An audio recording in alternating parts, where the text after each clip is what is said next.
ನಮಗೆ ಇರುವಂತ ಹಿರಿಯ ಪತ್ರಕರ್ತರು ಅನೇಕರು ಬಂದಿದ್ದಾರೆ. ಅವರ ಪೆನ್ಷನ್ ಸ್ಕೀಮ್ ನಲ್ಲಿ ಇರುವಂತಹ ಕಠಿಣ ಷರತ್ತುಗಳನ್ನು ದಯಮಾಡಿ ತೆಗೆದು ಎಲ್ಲರಿಗೂ ಸಿಗುವಂತೆ ಮಾಡಬೇಕು ಅಂತೇಳಿ ಈ ಸಂದರ್ಭದಲ್ಲಿ ಅವರು ವಿನಂತಿಯನ್ನು ಮಾಡಿ ಮತ್ತೊಮ್ಮೆ ನಾನು ಇಡೀ ನಾಡಿನ ಸಮಸ್ತ ಪತ್ರಕರ್ತರ ಪರವಾಗಿ ಮಾನ್ಯ ಮುಖ್ಯಮಂತ್ರಿಗಳಿಗೆ ಅಭಿನಂದನೆಗಳನ್ನು ಸಲ್ಲಿಸಿ ನಾನು ಮಾತು ಮುಗಿಸ್ತೇನೆ. ನಮಸ್ಕಾರ, ಧನ್ಯವಾದ. ಮಾಧ್ಯಮ ಅಕಾಡೆಮಿಯ ಕಾರ್ಯಚಟುವಟಿಕೆಗಳ ಚಿತ್ರ ಸಂಪುಟ ಮಾಧ್ಯಮ ಗ್ಯಾಲರಿ ಬಿಡುಗಡೆ ಇದೆ.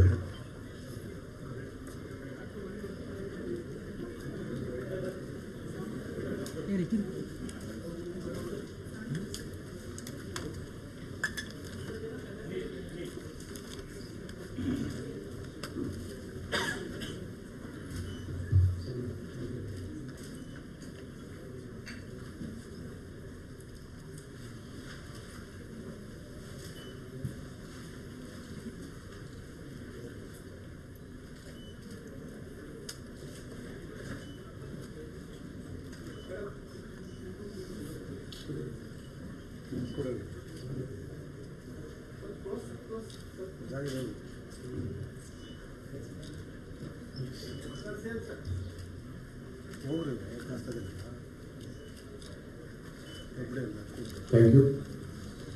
ಇವತ್ತು ನಾನು ಮಾನ್ಯ ಮುಖ್ಯಮಂತ್ರಿಗಳಿಗೆ ಇಡೀ ರಾಜ್ಯದ ಸಮಸ್ತ ಪತ್ರಕರ್ತರ ಪರವಾಗಿ ಅವರಿಗೆ ಹೇಗೆ ಅಭಿನಂದನೆ ಸಲ್ಲಿಸಬೇಕು ಅಂತ ಯೋಚನೆ ಮಾಡುವಾಗ ಅವರಿಗೆ ಯಾವಾಗಲೂ ಕಾಫಿ ಇಷ್ಟ.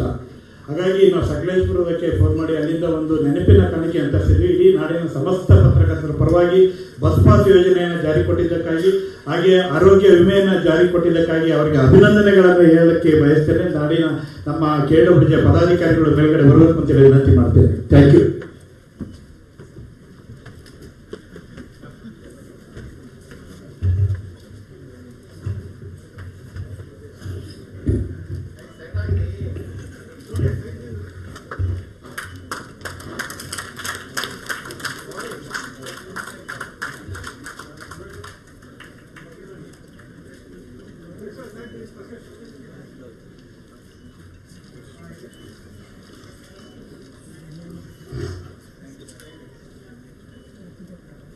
Thank you.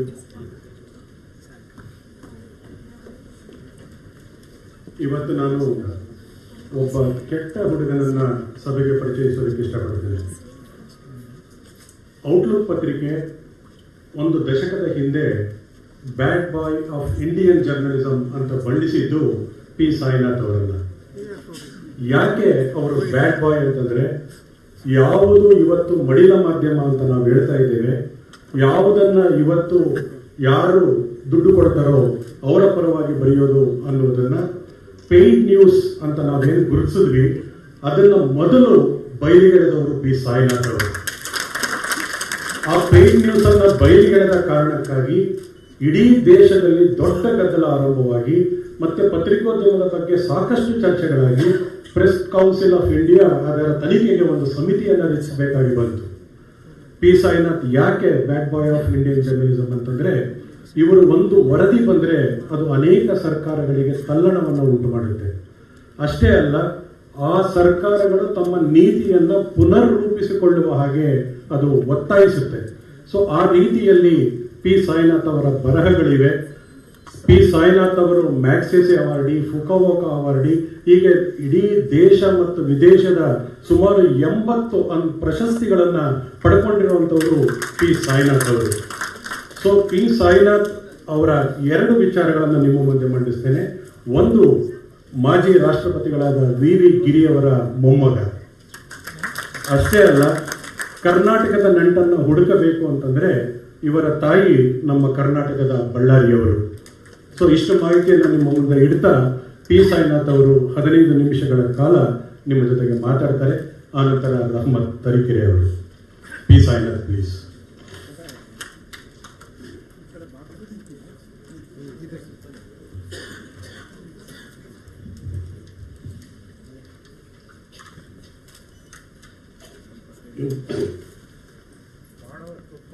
Honorable Chief Minister, distinguished guests on the podium, friends, the Karnataka Media Academy has asked me to speak here on the battle for factual journalism.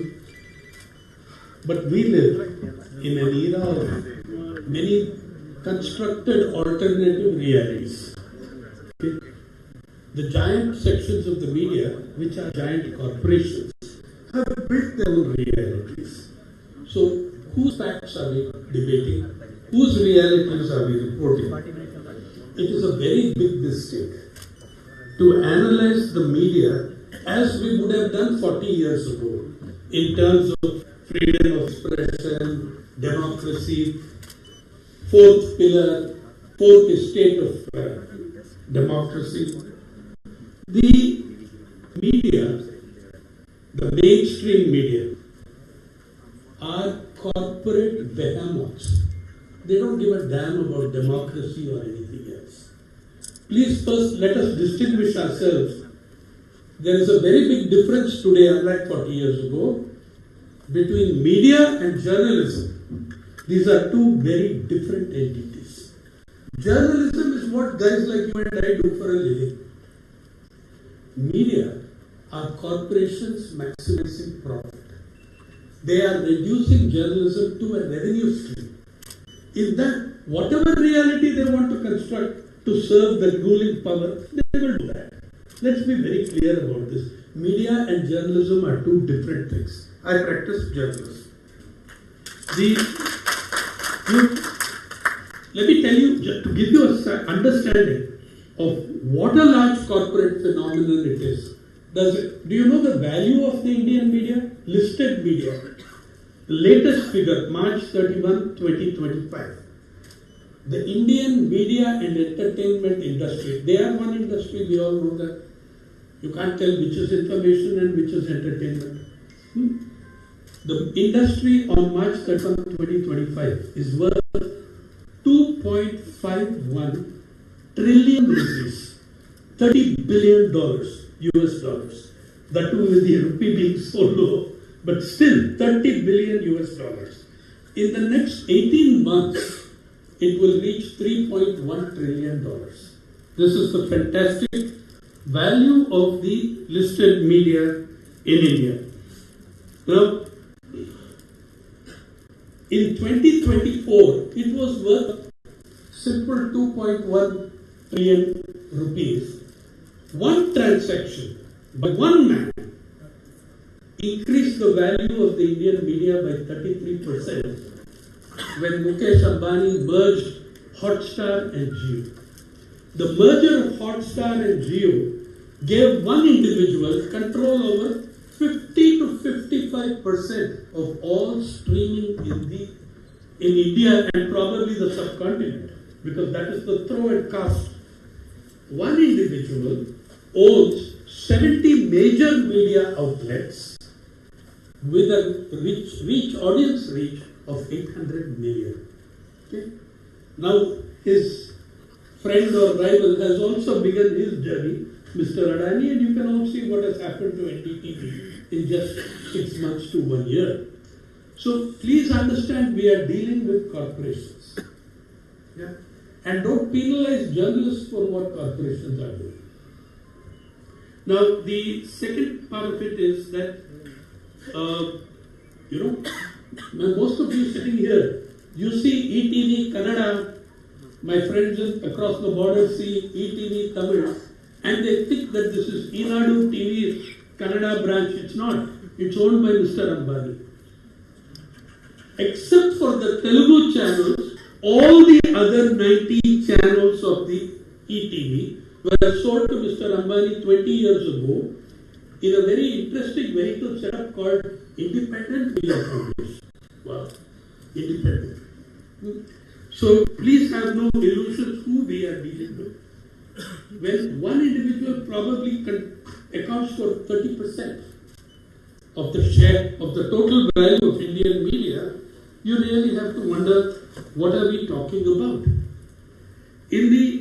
How are you going to get factual journalism? If I am a corporation, my duty to my shareholders is to maximize profit. My duty is not to introduce democracy in the Indian subcontinent. My duty is to make money for my shareholders, make money for myself. So we have to analyze the media in those terms. Though I will just digress for 1 minute to talk about one Kannada press person whom I've known, and I want to mention him. I've also kept him in my book. some of the very different kind of media 100 years ago, the Kannada press played a very great role. And one of them who died just 3 years ago, a man whom I knew and admired, H.S. Doreswamy, from this very city of Bengaluru. Look at the kind of what media and what ownership meant. When he owned a newspaper, Doreswamy opened the same newspaper under 6 titles. So that when the government closed one title, the same paper would appear the next day under another title. People's Voice, People's Choice, People's Guardian. They would keep changing the name as the government shut down cracked down on the newspaper press.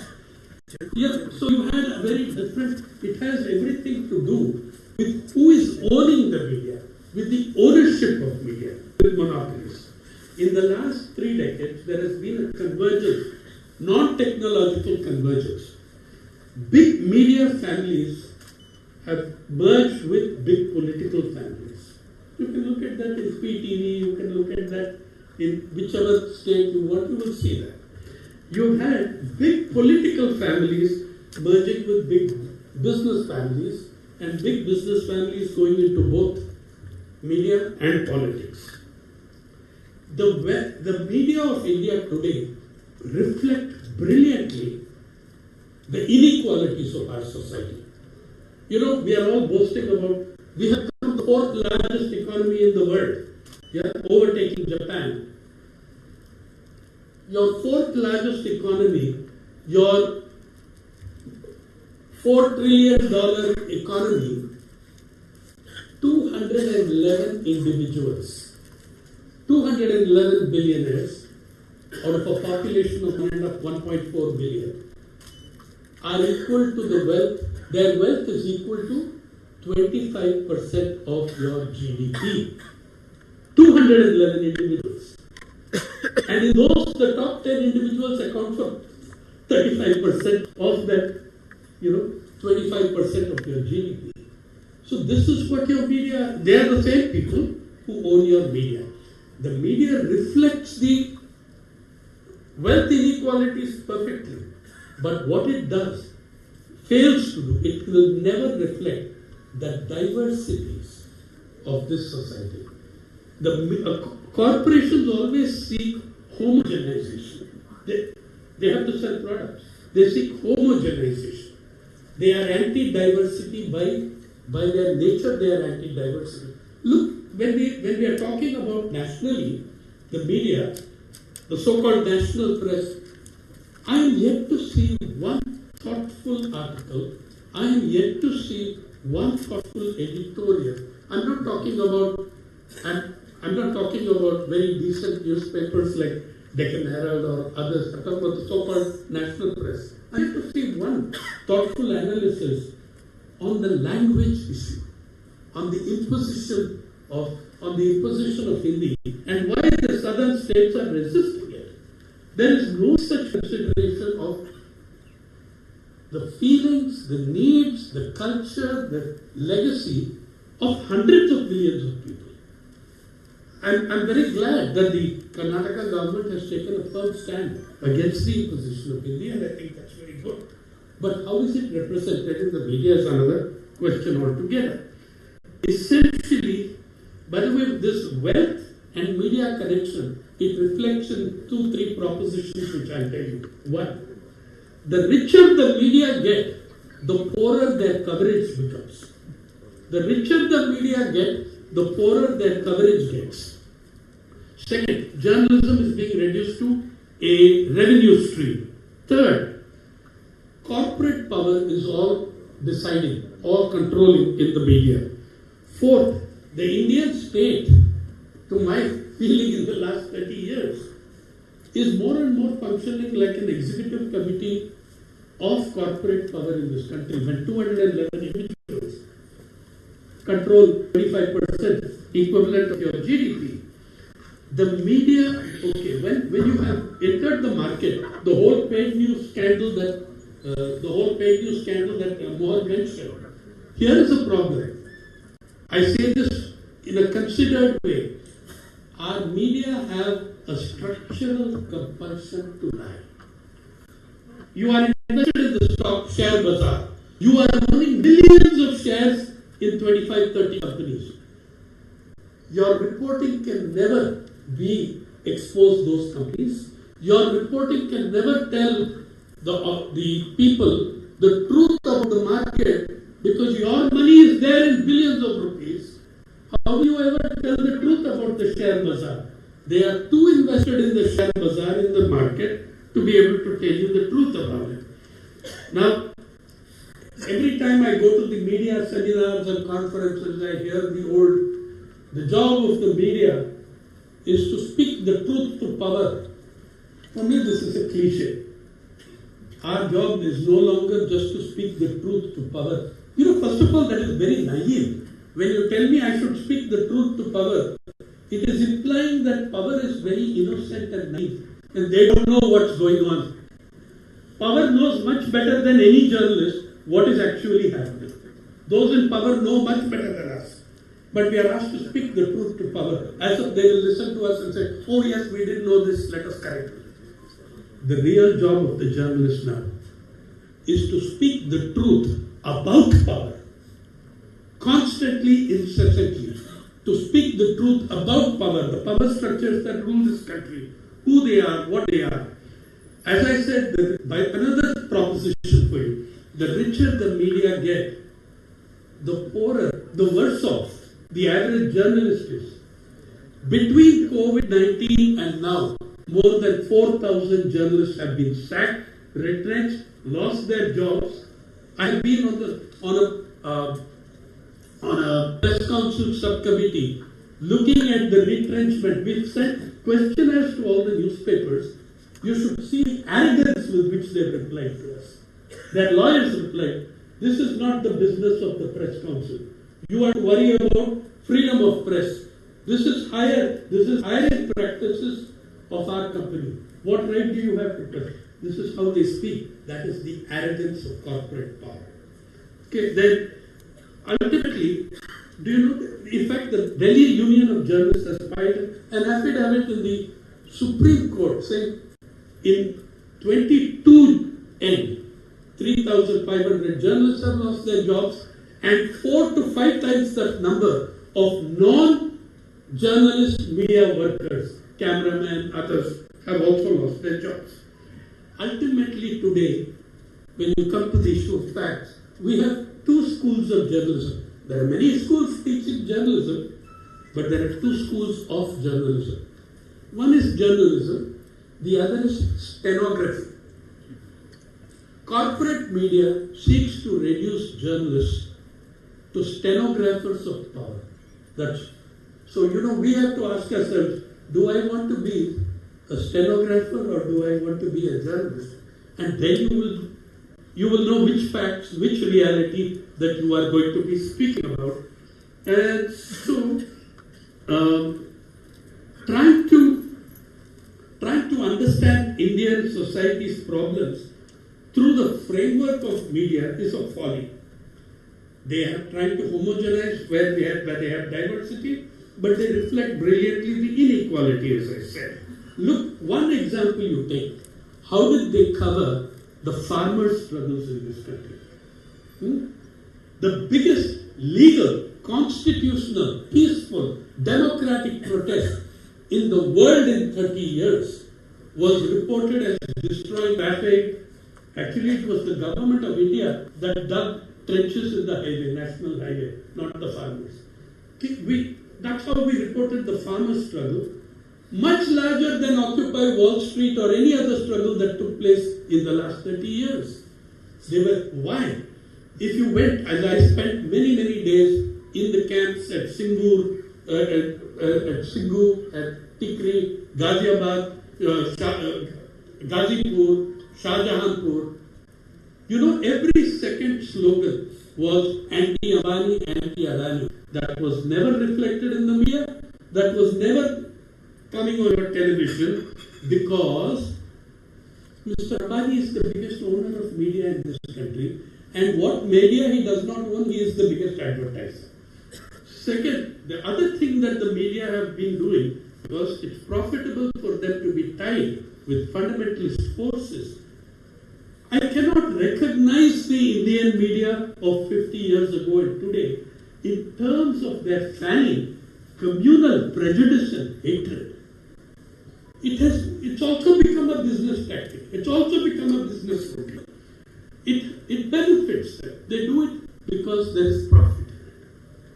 Understand this. It is a very serious development. We look at these television anchors and think, wow, these are very powerful people. And yes, they are. But they are powerful only as long as they are on the same side as the powerful. They are powerful as long as they are with the powerful. Someone goes against them. If they go against power, they are out of a job. Very few exceptions were there to this rule. Like someone like Ravish Kumar has kept his soul, kept his heart, and continued to fight. But what a fight it is, what a struggle it is. So, lastly, I want to say this, that look at it globally also. How alternate realities are created. How have the great media, Western media, US media, whom we take as our inspirational examples, how have they covered Gaza? How have they covered Palestine? How have they covered, how have they covered Iran? Nobody, not one newspaper writes an editorial. They write editorials on the fact that Iran is trying to get nuclear weapons. They never mention that Israel already has 200 nuclear weapons. They never once mentioned this. The greatest journalism of the last 25 years has not come from the mainstream media. It has come from WikiLeaks. It has come from Edward Snowden. It has come from Intercept. It has come from people outside the conventional media. So what do we do in conclusion? One, don't make laws aimed at journalists. Make laws aimed at monopolies. Make laws, have legislation breaking monopolies. It was what happened in '69 that gave us a great banking system that enabled a doubling in production in agriculture, but today again we are trying to privatize that banking system. So if you look at the kind of laws that are there today, whether the 2023 Telecom Act, the 2023 Draft Broadcasting Regulation Bill, the 2023 still hanging fire, DPDP, that is the Digital Personal Data Protection Act. It's what's happened. And by the way, we rank 151 out of 180 in the nations of the world in Press Freedom Index. So what are we looking at? We need to make a complete break with this constructed reality, and that is going to happen when journalists and all of us connect not for quotes with big bosses and corporate leaders, but we bring ourselves closer and closer to the masses, to society, as Indian journalism did for 150 years. And I'm very pleased to see that the rural journalists, district journalists of Karnataka are getting their bus pass. That's a very good thing, and I'm entirely in favor of it. We need to break monopolies. We need to mandate, perhaps legally, mandate diversity of voices in the media. We have to do that. Like we mandate diversity in representation in parliament. We have to mandate diversity of voices in media, and we have to reclaim the great traditions of the media in the freedom struggle, like tradition of Tejas Swami. Thank you. P Sainath ಅವರ ಎರಡು ಪುಸ್ತಕ, ಒಂದು ಎಲ್ಲರಿಗೂ ಕೂಡ ಗೊತ್ತಿದೆ, everybody loves A good rock, ಅದು ಬರ ಅಂದರೆ ಎಲ್ಲರಿಗೂ ಇಷ್ಟ, ಹಾಗೂ ದ ಲಾಸ್ಟ್ ಹೀರೋಸ್, ಕೊನೆಯ ಹೀರೋಗಳು, ಈ ಎರಡು ಕೃತಿಗಳನ್ನು ಅವರು ಬರೆದಿರೋದು, ಮತ್ತು ಅದನ್ನು ನಾನೇ ಅನುವಾದ ಮಾಡಿದ್ದೇನೆ. ಕಂಠೀರವ ಸ್ಟುಡಿಯೋಸ್ನ ಅಧ್ಯಕ್ಷರಾದಂಥ ಮೆಹಬೂಬ್ ಭಾಷಾ ಅವರು ಬಂದಿದ್ದಾರೆ. ಅವರಿಗೂ ಸ್ವಾಗತವನ್ನು ಕೋರ್ತಾ, ಈಗ ಕನ್ನಡ ನೆಲದ ಸಾಕ್ಷಿ ಪ್ರಜ್ಞೆ ಅಂತಲೇ ಹೆಸರಾದ ನಮ್ಮ ಚಿನ್ನದ ಹುಡುಗ ರಹಮತ್ ತರೀಕೆರೆ. ಚಿನ್ನದ ಹುಡುಗ ಅಂತ ಯಾಕೆ ಹೇಳಿದೆ ಅಂತಂದ್ರೆ 7-8 ಚಿನ್ನದ ಪದಕಗಳನ್ನು ಕೊಂಡೇ ಅವರು ಇಡೀ ತಮ್ಮ ವ್ಯಾಸಂಗವನ್ನು ಮುಗಿಸಿದ್ದಾರೆ. ಈಗ ರಹಮತ್. ಸಭೆಯ ಅಧ್ಯಕ್ಷರಾದ ಮುಖ್ಯಮಂತ್ರಿಗಳೇ, ಸಾಯಿನಾಥ್ ಅವರೇ ಮತ್ತು ಈ ಸಭೆಗಳು ಎಲ್ಲ ಹಿರಿಯರಿಗೆ ಬಹಳ ಸಂಕ್ಷಿಪ್ತವಾಗಿ ಕನ್ನಡ ಭಾಷೆಯ ಅಧ್ಯಾಪಕನಾಗಿ ಮಾಧ್ಯಮದ ಭಾಷೆ ಬಗ್ಗೆ ನಾನು ಕೆಲವು ಮಾತುಗಳನ್ನು ಹಂಚಿಕೊಳ್ಳಲು ಬಯಸ್ತೇನೆ.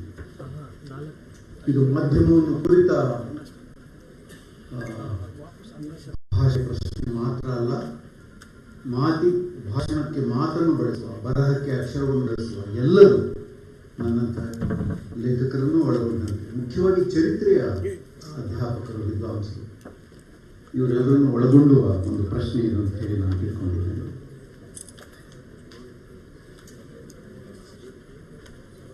ನನ್ನ ಮೊದಲ ತಿಳುವಳಿಕೆ ಏನು ಅಂದರೆ, ಈ ಫ್ಯಾಕ್ಟ್ ಏನಿದೆ, ನಿಜ ಸುದ್ದಿ, ಫ್ಯಾಕ್ಟ್, ಅದು ವರದಿಗಾರಿಕೆಗೂ ಇತಿಹಾಸ ಬರೆಯೋದಕ್ಕೂ ಸಮಾನವಾದಂತಹ ಒಂದು ಸಮಸ್ಯೆ. ಘಟನೆಗಳು ನಡೆದಿವೆ, ಆ ಘಟನೆಗಳನ್ನು ನಾವು ವರದಿ ಮಾಡೋದೇ ಮಾಧ್ಯಮದ ಕೆಲಸ. ಘಟನೆಗಳು ನಡೆದಿವೆ, ಅವುಗಳನ್ನು ಅನುಕ್ರಮಣದಲ್ಲಿ ಜೋಡಿಸೋದೇ ಇತಿಹಾಸ ಅಂತ ನಾವು ತಿಳ್ಕೊಂಡಿದ್ದೀವಿ ಸಾಮಾನ್ಯವಾಗಿ.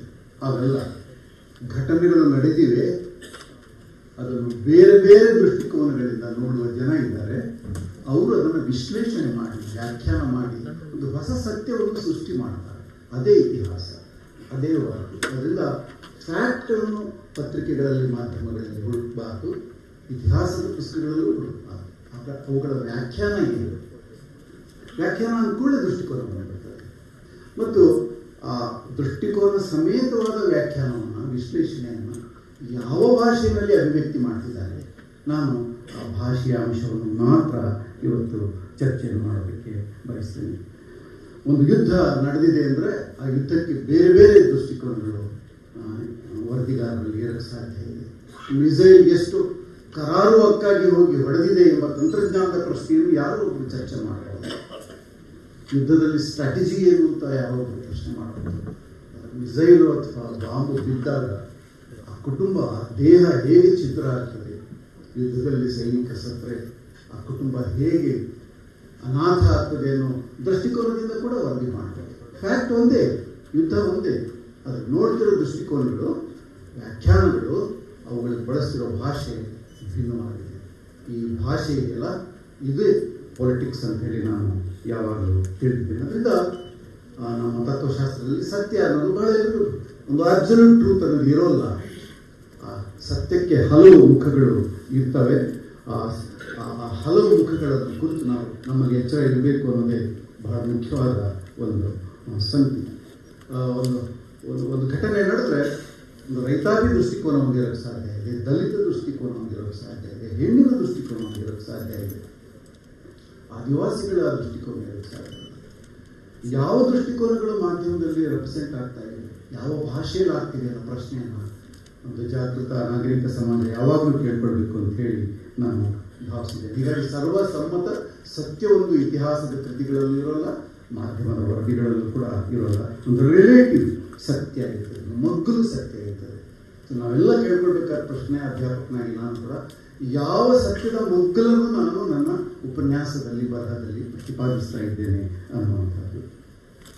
ಸೊ ಸತ್ಯ ಅನ್ನೋದೊಂದು ಕನ್ಸ್ಟ್ರಕ್ಷನ್. ಅದು ಒಂದು ಯುದ್ಧವನ್ನು ಯಾರೋ ಗೆದ್ದರು ಅಂತ ಹೇಳಿ ಆ ಗೆದ್ದ ವ್ಯಕ್ತಿಯ ಪರವಾಗಿ ವಾದ ಮಾಡೋಕ್ಕೂ ಸಾಧ್ಯ ಇದೆ, ಮತ್ತು ಅದರಿಂದ ಆದ ಅನಾಹುತಗಳನ್ನು ಕುರಿತು ಕೂಡ ನಾವು ಮಾಡೋದಕ್ಕೆ ಸಾಧ್ಯ ಇದೆ. ಯಾಕಂದರೆ ನಮ್ಮಲ್ಲಿ ಯುದ್ಧದ ವರ್ಣನೆ ಕನ್ನಡ ಕಾವ್ಯಗಳಲ್ಲಿ ಹೇಗಿದೆ ಅಂದರೆ, ಬ್ರಿಟಿಷರನ್ನು ಕುರಿತು 19ನೇ ಶತಮಾನದಲ್ಲಿ ಒಬ್ಬರು ಬರೆದಿದ್ದಾರೆ, ದೇವಚಂದ್ರ ಅಂತ. ವೈರಿ ವನಿತಾ ವಿಧವಾ ದೀಕ್ಷಿತ. ಬ್ರಿಟಿಷರು ನಮ್ಮ ವೈರಿಗಳಿಗೆ, ತಮ್ಮ ವೈರಿಗಳಿಗೆ, ಅವರ ವನಿತೆಯರಿಗೆ ವಿಧವೆಯ ದೀಕ್ಷೆಯನ್ನು ಕೊಡೋರು. ಯಾರು ವೈರಿಗಳು ಬ್ರಿಟಿಷರಿಗೆ? ನಮ್ಮವರೇ ತಾನೆ. ನಮ್ಮ ಕವಿಯಿಂದ ಹೀಗೆ ಬರೆದಿದ್ದಾನೆ. ಸೊ ಒಂದು ದೃಷ್ಟಿಕೋನ ಇದೆ ಅಲ್ಲಿ, ಒಂದು ಪಕ್ಷ ತಗೊಂಡಿದ್ದಾರೆ ಅವರು. ಅದರಿಂದ ನಾವು ಈ ಪತ್ರಿಕೆಗಳನ್ನು ಒಂದು ಸತ್ಯ ಹೇಳುವ ಒಂದು ಮಾಧ್ಯಮ ಅಂತ ತಿಳಿಯುವ ಬದಲು ನಾಗರಿಕರು ಅದು ಒಂದು ಪಾರ್ಶ್ವಿಕ ಸತ್ಯವನ್ನು ಹೇಳುವ ಮಾಧ್ಯಮ, ಮತ್ತು ಯಾಕೆ ಆ ಪಾರ್ಶ್ವಿಕ ಸತ್ಯ ಹೇಳ್ತಾ ಇದೆ, ಆ ಸತ್ಯ ಯಾವುದು ಎನ್ನುವ ಎಚ್ಚರ ಪಡ್ಕೊಳ್ಳೋದು ಬಹಳ ಅಗತ್ಯ ಅಂತ ಹೇಳಿ ನಾನು ಅದನ್ನು ಭಾವಿಸಿದ್ದೇನೆ. ರೈತರ ಮುಷ್ಕರ ಆದರೆ ನಮ್ಮ ಏನು ಸಾರಿಗೆ ಇದೆ ಅಥವಾ ನಮ್ಮ ಸಂಚಾರ ವ್ಯವಸ್ಥೆ, ಸಂಚಾರಕ್ಕೆ ರೈತರ ಮುಷ್ಕರ ಸಂಚಾರಕ್ಕೆ ಅಡ್ಡಿ ಅಂತ ಒಂದು ಟೈಟಲಲ್ಲಿ ಸುದ್ದಿ ಬಂದರೆ, ಸಂಚಾರಕ್ಕೆ ಅಡ್ಡಿ ಆಗಿರೋದು ಫ್ಯಾಕ್ಟ್ ಹೌದು.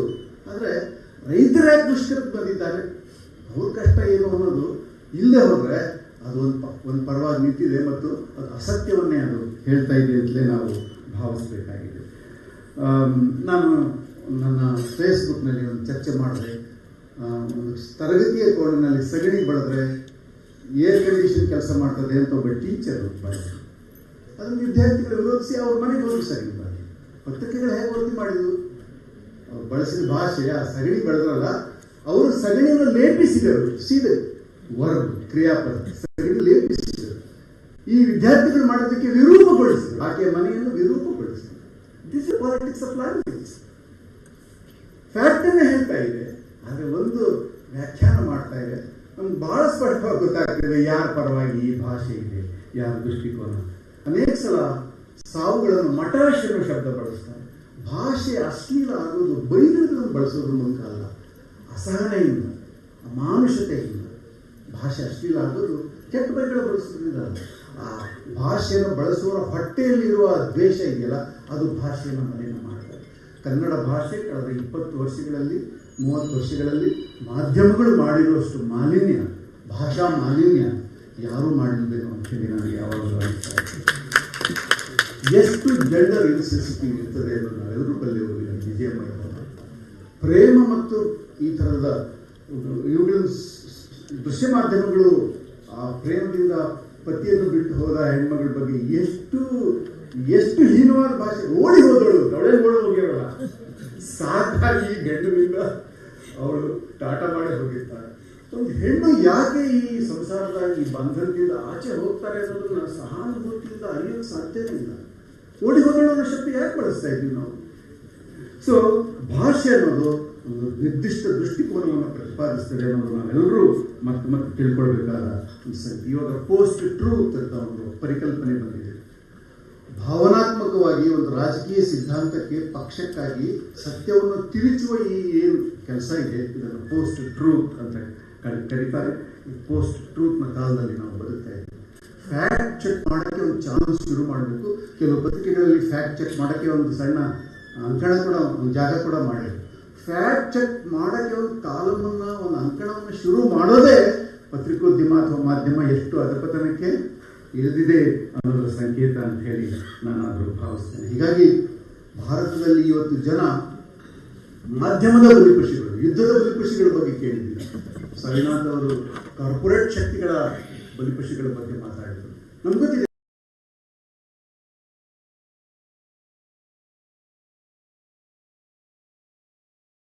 ಸಾಯಿನಾಥ್ ಅವರು ಕಾರ್ಪೊರೇಟ್ ಶಕ್ತಿಗಳ ಬಲಿಪಶುಗಳ ಬಗ್ಗೆ ಮಾತಾಡಿದರು. ನಮ್ಗೆ ಗೊತ್ತಿದೆ